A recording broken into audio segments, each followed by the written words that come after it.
ఈ seasonal వేరియేషన్స్‌లో especially వింటర్‌లో కాస్త జలుబు, తుమ్ములు, దగ్గులు, గొంతు మంట, గొంతులో ఇన్ఫెక్షన్ లేదా బ్రెత్‌లెస్‌నెస్ కానీ, ఆస్తమా ప్రాబ్లమ్స్ కానీ, అలర్జీస్ కానీ ఎక్కువవుతూ ఉంటాయి.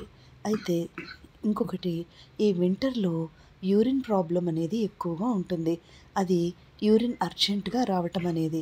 యూరిన్ అర్జెన్సీ అంటే మనం టాయిలెట్‌కి వెళ్ళే లోపలే వాళ్ళకి యూరిన్ మధ్యలోనే వచ్చేస్తూ ఉంటుంది. దీన్ని అర్జ్ ఇన్‌కాంటినెన్స్ అంటాము. ఈ అర్జ్ ఇన్‌కాంటినెన్స్ అనేది చాలా రీజన్స్ ఉంటాయి.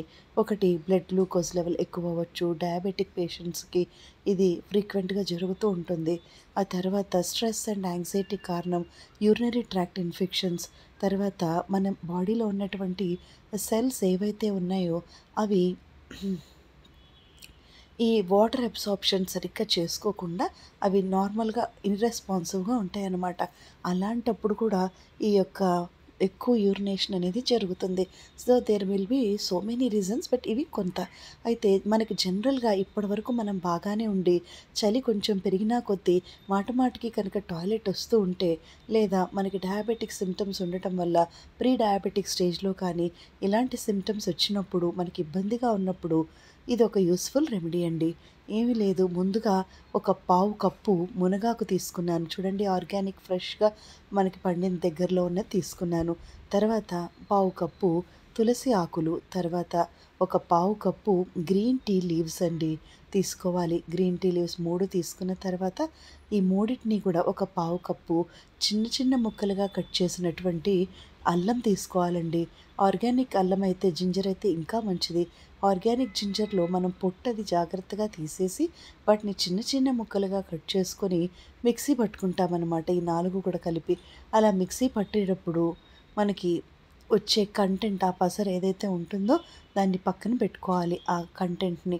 ఆ తర్వాత ఒక స్టవ్ మీద ఒక పాన్ పెట్టుకొని 2 కప్పుల వాటర్ పోసేసి అందులో ఈ కంటెంట్ ఏదైతే ఉందో అది పావు చెంచా కానీ, అర చెంచా కానీ వేసుకొని నీళ్ళని బాగా మరగనివ్వాలి. నీళ్లు మరుగుతున్నప్పుడు 2 ఇలాచీలు, 2 లవంగాలు, 2 దాల్చిన చెక్కలు కూడా వేసి వాటిని బాగా మరగనిస్తూ ఉండాలి.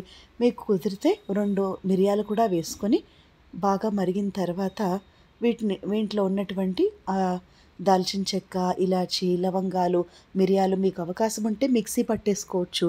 లేదు అంటే అడిషనల్‌గా యాడ్ చేసుకొని మనము ఫిల్టర్ చేసుకోవాలి వడపోసుకున్నప్పుడు. అది టీ మిశ్రమంగా పొద్దున ఒక కప్పు, మధ్యాహ్నం ఒక కప్పు, సాయంత్రం ఒక కప్పు తీసుకున్నప్పుడు ఈ ప్రాబ్లమ్స్ అన్నిటి నుంచి కూడా బయటపడొచ్చు.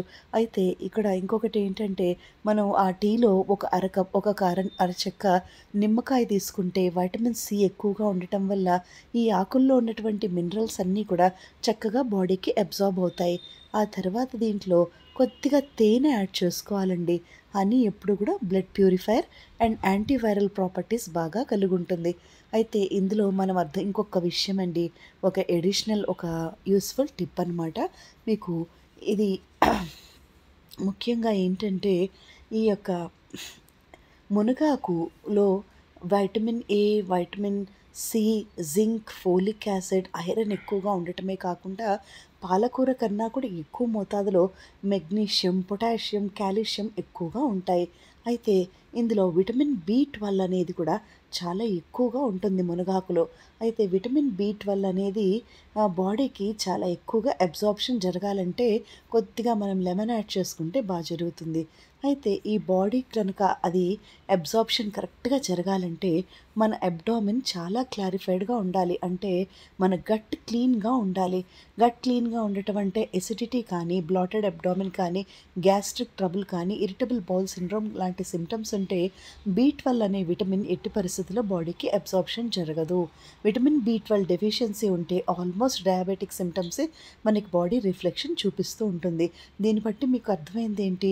మన గట్‌ని కనుక మనం ఎంత క్లీన్‌గా ఉంచుకుంటే, డిటాక్సిఫికేషన్ చేసుకుంటూ, గ్యాస్ ఫామ్ అవ్వకుండా చూసుకుంటూ, అబ్డామిన్‌ని ఎంత జాగ్రత్తగా మనం చూసుకోగలిగితే విటమిన్ బి12 అనేది అబ్జార్ప్షన్ న్యాచురల్‌గా జరుగుతుంది.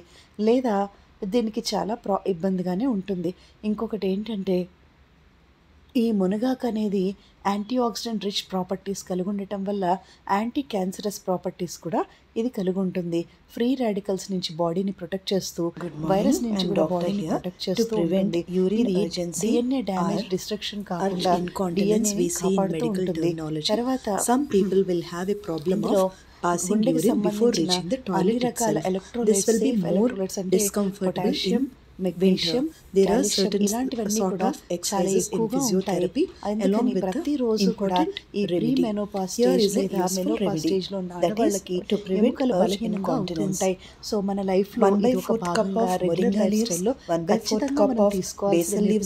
అయితే పొద్దున్న సాయంత్రం మధ్యాహ్నం మునగాకు జ్యూస్ కనుక తీసుకుంటే ఎస్పెషల్లీ దీంట్లో ఉన్న కారం తీసేసేయాలండి. ఆ వెయిన్ అనేది మనం కొంచెం ఓపికగా తీసుకోగలిగితే అది లివర్కి ఇబ్బందిగా లేకుండా ఉంటుంది. longer duration గా.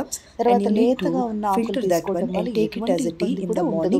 తర్వాత మునగాకే కాకుండా ఇందులో మనం వాడినటువంటి తులసి ఆకులను గమనించారా?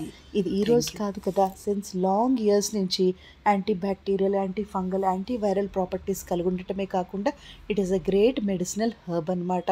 జలుబు, దగ్గు, తుమ్ములకే కాకుండా బాడీకి చాలా బాగా హెల్ప్ చేసే తులసి, బేసిల్ లీవ్స్ అంటాం కదా, చాలా డివైన్ ఎనర్జీతో చాలా మెడిసినల్ ప్రాపర్టీస్ కలిగి ఉండి హీలింగ్ కెపాసిటీ ఎక్కువగా ఉంటుంది దీనికి. అది తర్వాత ఇంకొకటి మనం ఏం యూస్ చేస్తాం, గ్రీన్ టీ లీవ్స్ అనేవి తీసుకుంటే సాచెట్స్ కన్నా కూడా లీవ్స్ అయితే ఇంకా కొంచెం చేదు ఎక్కువగా ఉండి బాగుంటుందండి. ఎందుకంటే అందులో ఉన్న గ్యాలిక్ యాసిడ్ అనే యాంటీ ఆక్సిడెంట్ మన శరీరంలో ఉన్న హై బ్లడ్ ప్రెషర్ని తగ్గించి అది బాడీని, హార్ట్ని సెక్యూర్డ్గా ఉంచుతుంది. హై బ్లడ్ ప్రెషర్ ఉన్నప్పుడు సడన్ కార్డియాక్ డెత్ జరిగే అవకాశం ఉంటుంది. అలా హై బ్లడ్ ప్రెషర్ని బాగా తగ్గించడానికి హెల్ప్ చేసేదే ఈ గ్రీన్ టీ అనమాట. ఇది యుట్రైన్ క్యాన్సర్, బ్రెస్ట్ క్యాన్సర్స్ లాంటివి కూడా గ్రీన్ టీ ప్రివెంట్